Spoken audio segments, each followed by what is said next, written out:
नमस्कार, आप देख रहे हैं इनसाइडर लाइव और मैं हूं आपके साथ पूजा।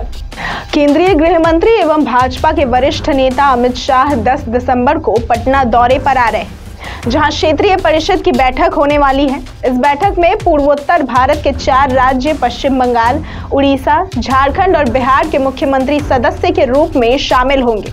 अगर किसी राज्य के मुख्यमंत्री की उपस्थिति नहीं हुई तो उनके प्रतिनिधि जरूर शामिल होंगे।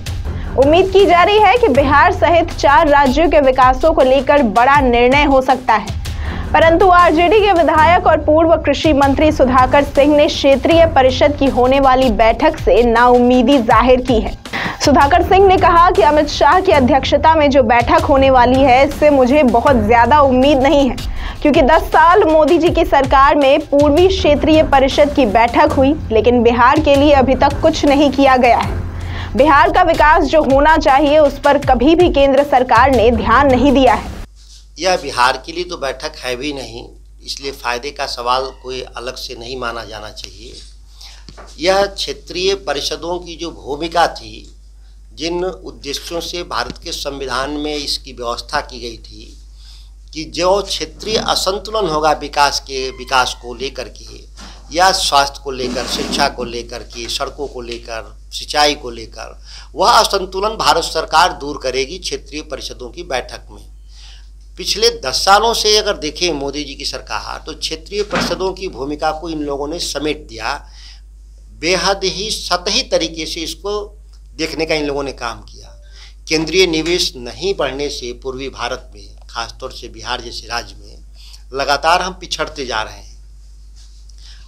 जो सामाजिक और आर्थिक जनगणना हुआ, उस आंकड़े में भी आप देखेंगे कि बिहार के 70% लोग 60 रुपये प्रतिदिन कम के दिहाड़ी पर जिंदा हैं, आमदनी पर जिंदा हैं।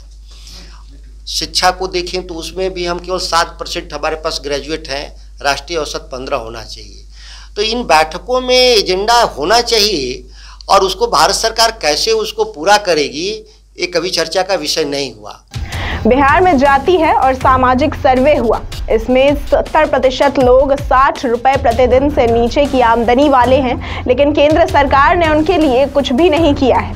अहमदाबाद से मुंबई के लिए बुलेट ट्रेन चलाने का काम किया जा रहा है, जिसमें 1.5 लाख करोड़ रुपए खर्च किए जा रहे हैं, परंतु काफी लंबे समय से कोसी बांध की मांग की जा रही है, जिसमें लगभग 1 लाख करोड़ खर्च होंगे, परंतु आज तक इस पर कभी भी चर्चा नहीं की गई है। इसलिए इस बैठक से हम विशेष उम्मीद नहीं कर रहे हैं। लंबे समय से मांग है कि नेपाल के साथ भारत सरकार बात कर ले। अंतर्राष्ट्रीय मुद्दा होने के चलते कोसी डैम बन जाता तो बिहार की अर्थव्यवस्था में 25% का इजाफा होगा, अकेले एक परियोजना से। उसको राष्ट्रीय परियोजना माना जाना चाहिए। कोई 1 लाख 1.5 लाख करोड़ रुपया कोई बड़ा रकम नहीं होता केंद्र सरकार के लिए। एक अहमदाबाद से मुंबई को एक अल्टरनेट कनेक्टिविटी, ऑलरेडी रोड से कनेक्टेड है, मुंबई से अहमदाबाद, हवाई जहाज से कनेक्टेड है, फिर भी एक bullet train high speed corridor बिछाने में भारत सरकार 1.5 लाख करोड़ रुपए का निवेश कर रही है। तो चंद लोगों के लिए, जिसमें हमारे रोज प्रतिदिन वो 10,000 लोग यात्रा करेंगे, लोगों के लिए 1.5 लाख करोड़ खर्च कर रही है केंद्र सरकार। तो ये कोसी डैम पर अगर जरूरत हो 1 लाख करोड़ का भी, तो बिहार की आधी आबादी उससे लाभान्वित होगी। यह एजेंडा आज से पेंडिंग नहीं है।